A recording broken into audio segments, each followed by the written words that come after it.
Hello, everybody. We're going to do a little bit of a review here for a game we just completed, which is Kuon.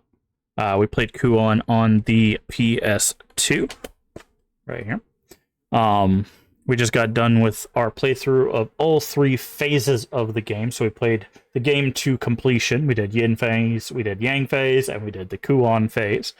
And of course, whenever we finish a game, I like to do a little bit of review about the mechanics of the game, about the story of the game, and then an overall recommend, not recommend kind of thing.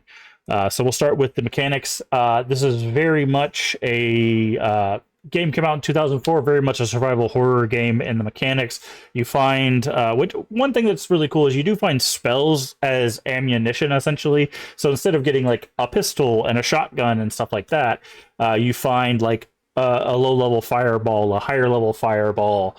You've got summons, like a spider and a puppet woman, right? So those are your tools of combat, essentially. But you've got, in the Yin phase and the Yang phase, there are puzzles. However, the puzzles, unfortunately, are the same in both phases. We did also play this on normal difficulty. I think probably on... I'm not sure if they do different difficulties, different puzzles kind of thing. But the puzzles themselves weren't too awfully difficult, and you don't get a whole lot of them later on. They're kind of front-loaded, mechanically speaking, just right there at the beginning. You do a few puzzles to progress. Outside of that, you've got your healing items, you've got your key items to unlock doors or unlock sequences and stuff like that. Trying to think if there's any other mechanical things. It's not really a mechanical thing, but one of the big changes is between this is the story evolves through all three storylines. It's not just you finish the story as one character and then you do the exact same story as another character. Each character approaches the story at a certain point or in a certain way that's a little bit different than the other one. And the last one, which is the shortest phase, which is the Kuon phase, we kind of get the finale of the story there. That's a little bit mechanically different from like a storytelling standpoint. A lot of games you play as one character, you get most of the story. You get like start to finish, and then if you play a second character, you get a lot of the same beats, maybe a little extra here, a little extra there, but eventually kind of reach the end in the same way. So it's interesting to see that. The instead of keys, you have blood-stained cloths that are all marked with different planets on them. So you have Earth, Mercury, Mars, Saturn, stuff like that to open. Those are your clover keys or your club keys and your diamonds and stuff like that to kind of explore the manor. But yeah, so that's kind of the main mechanics of this. Not other than the spell-based like ammunition system, not a lot of variance from like what you would expect from a survival horror. There is one really nice thing mechanical wise, I will say. As long as you're not getting hit, you do have a button, which is the R1 button, that you can use to just get your health back. So you have an on-demand heal. So you don't have to use your healing items to get your health back, unless you're like in a combat. They do also have a terror mechanic, which is if you're running and you run into one of these like scare events, or if a creature spawns or whatever, you go into like this kind of like terrorized mode. I can't remember what they call it. Oh, they call it vertigo. I just remembered. You go into vertigo, which means that you can't use your spells and you're a little like out of sorts. Sometimes it just does it for a scare, sometimes it does it for an enemy. So like it does punish running around a little bit, but not so much that you feel like you shouldn't run. Like if you've been through an area before, and you just need to get to the next area, a lot of times you can run. But and the spaces are not so big that you feel like you have to run, but they're also not so small that you feel like running is obsolete, right? So there is that mechanic that you don't see in a lot of horror games. It's similar to the like, I guess the terror mechanic you see in like Clock Tower 1 and like Haunting Ground and stuff like that. So but story-wise, I'll try to talk about the story without getting into too much spoilers. It is a very similar to a lot of Japanese horror games. There is a very like big focus on like a ritual some sort of evil ritual that's going on.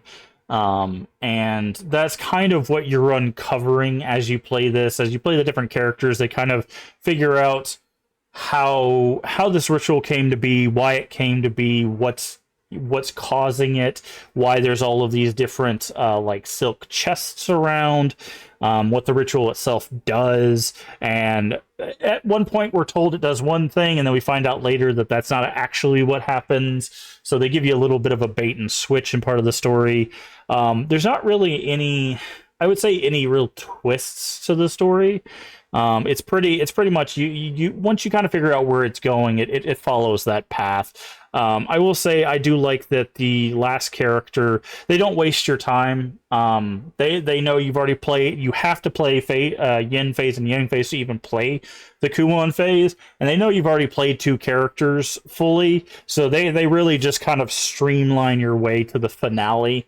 It doesn't take super long to get there, even when you're stopping and looking for stuff. The final boss, at least on normal, was not really that bad.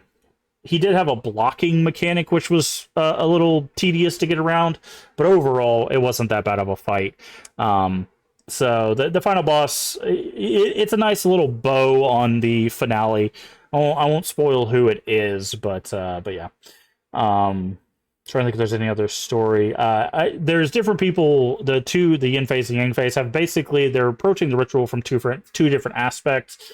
The first one is the daughter of the seer of the manor that's been overrun by this sickness. The second character is in a part of a group of sorcerers or priests that are trained by that seer, and the last one is a person who used to work with that seer. So they're all kind of connected through this one character, and it uses that connection to kind of figure out a way to weave all the rest of the stuff in there. Again, I don't want to get too much spoilers. So all that being said, overall, I enjoyed the game. I like the atmosphere of the game. I like the spell mechanics. I really wish there was more survival horror games that use like a spell-based combat system versus a like weapon-based. There is weapons in the game as well. You can use weapons or spells, but the weapons are usually, other than the final character's weapon, are usually pretty weak, and they're kind of like a I ran out of spells, I ran out of ammo kind of thing. That you can still defeat monsters with them, but you have to be a lot more cautious, obviously. This game was really fun. I really liked it. I really like the atmosphere, this kind of feudal Japan, sorcery based horror.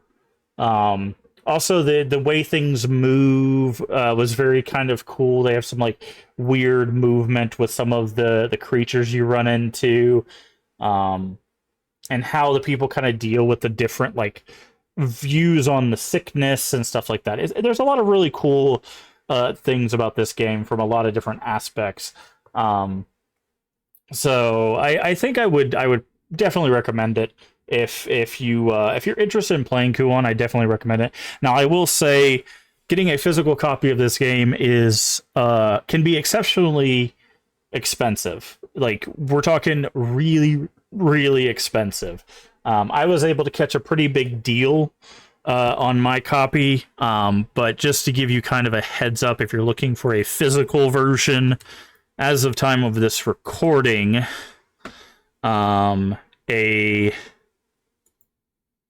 a complete in-box price is about $500, which I know is really steep for a lot of people. So it's definitely come down quite a bit. But that is for... Oh, sorry, that's the PAL version. Let me try this again. That's the other version. My bad.